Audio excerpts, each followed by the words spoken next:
इससे पहले कि हम वीडियो में आगे बढ़ें, यदि अभी तक आपने हमारे चैनल धर्म संज्ञान को सब्सक्राइब नहीं किया है तो कृपया सब्सक्राइब कर लें ताकि आने वाली वीडियो का नोटिफिकेशन सबसे पहले आपको मिलता रहे।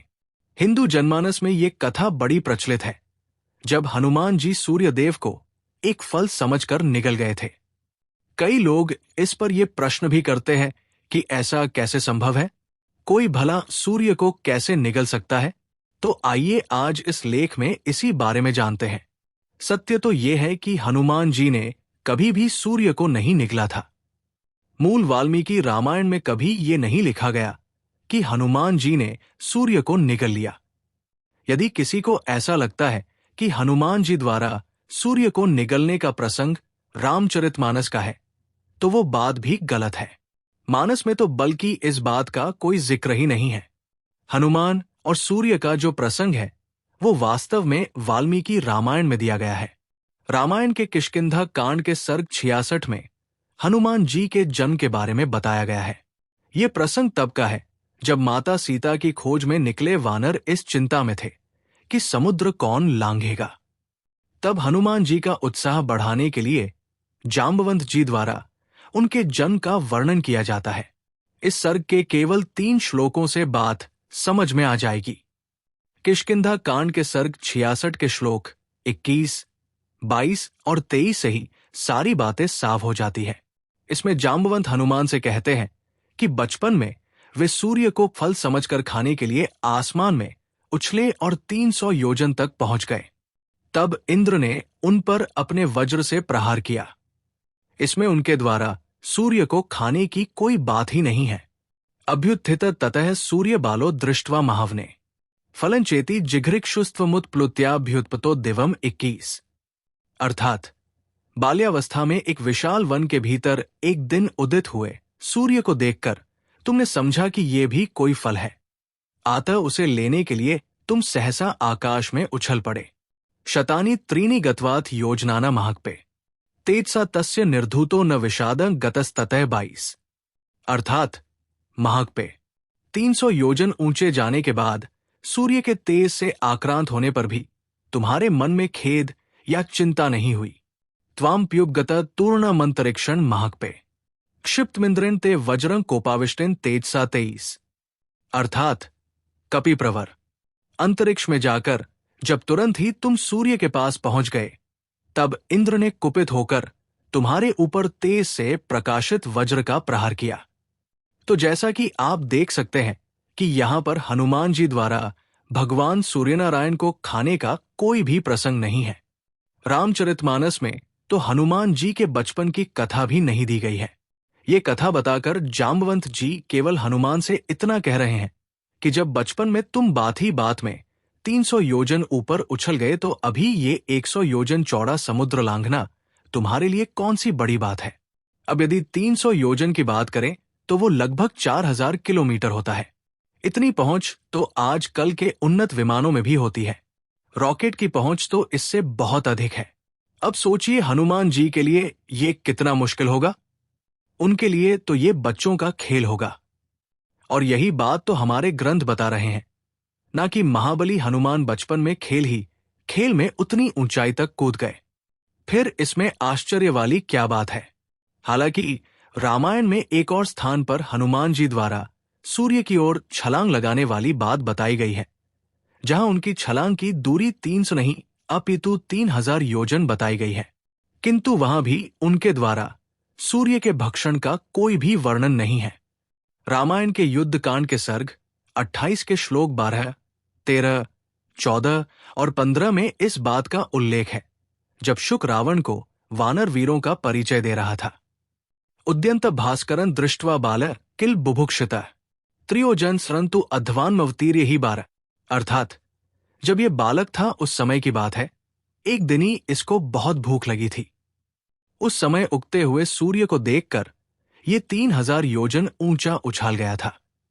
आदित्य मारिष्यामी न में क्षुत प्रतियास्यति इति निश्चित्य मनसा पुप्लुवे बलदर्पितः 13।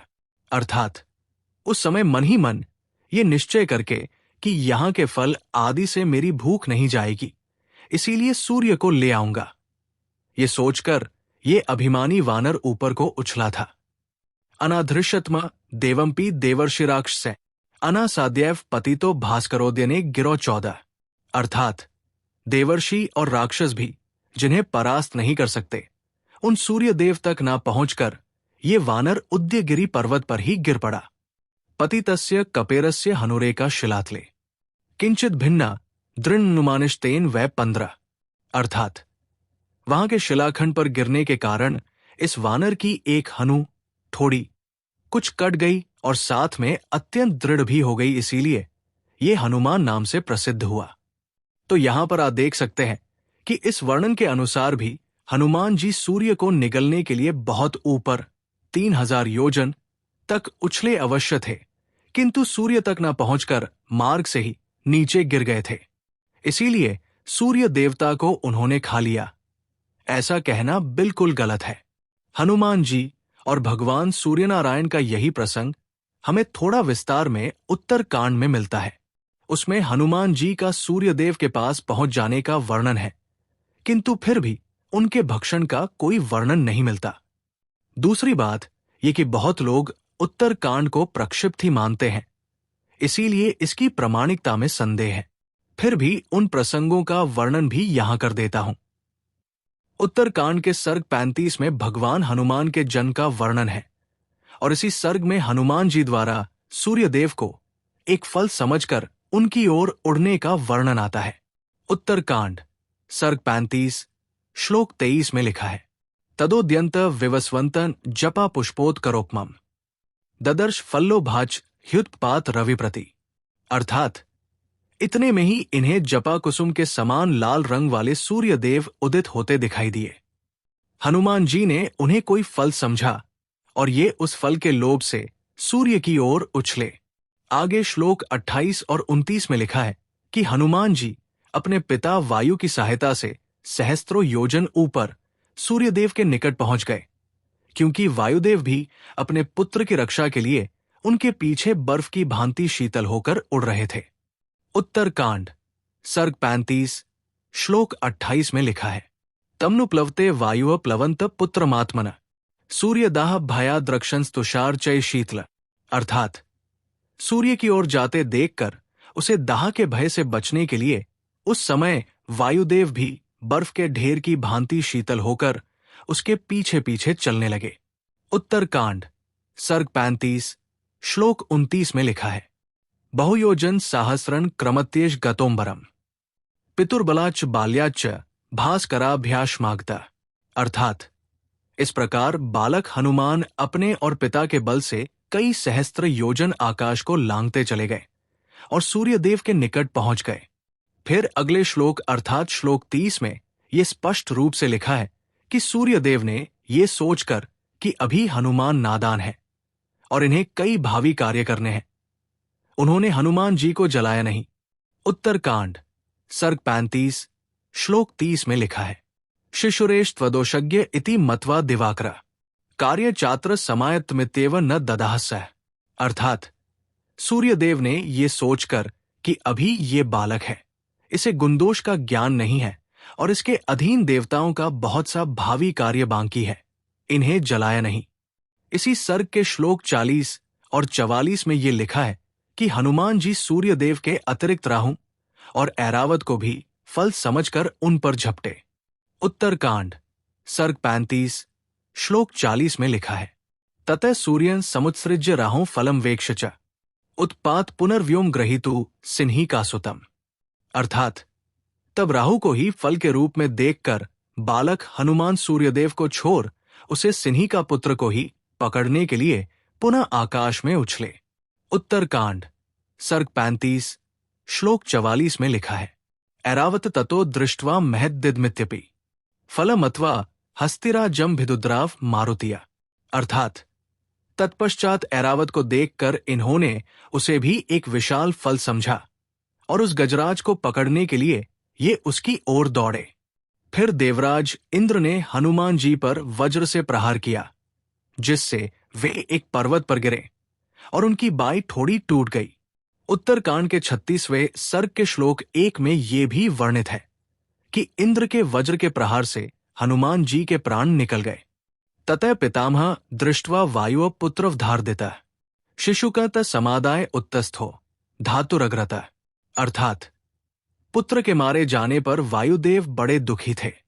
ब्रह्मा जी को देखकर वे उस शिशु को लिए हुए ही उनके आगे खड़े हो गए। इसी सर्ग के श्लोक 4 के अनुसार पवनदेव के अनुरोध पर ब्रह्मा जी ने हनुमान जी को जीवन दान दिया। स्पृष्ट मात्रस्ततः सो सलील पद्मयोनिना जलसिक्त यथा सस्य पुनर्जीवित माप्तवान। अर्थात जैसे पानी से सींच देने पर सूखती हुई खेती हरी हो जाती है, उसी प्रकार कमल योनि ब्रह्मा जी के हाथ का लीलापूर्वक स्पर्श पाते ही शिशु हनुमान पुनः जीवित हो गए। तो यहां पर भी आप देख सकते हैं कि हनुमान जी द्वारा सूर्यदेव को खाने का कोई वर्णन नहीं है, बल्कि सूर्यदेव द्वारा हनुमान को बालक समझकर उन्हें छोड़ देने का ही वर्णन आता है। तो प्रश्न ये है कि फिर ये कथा जनमानस में आई कहां से?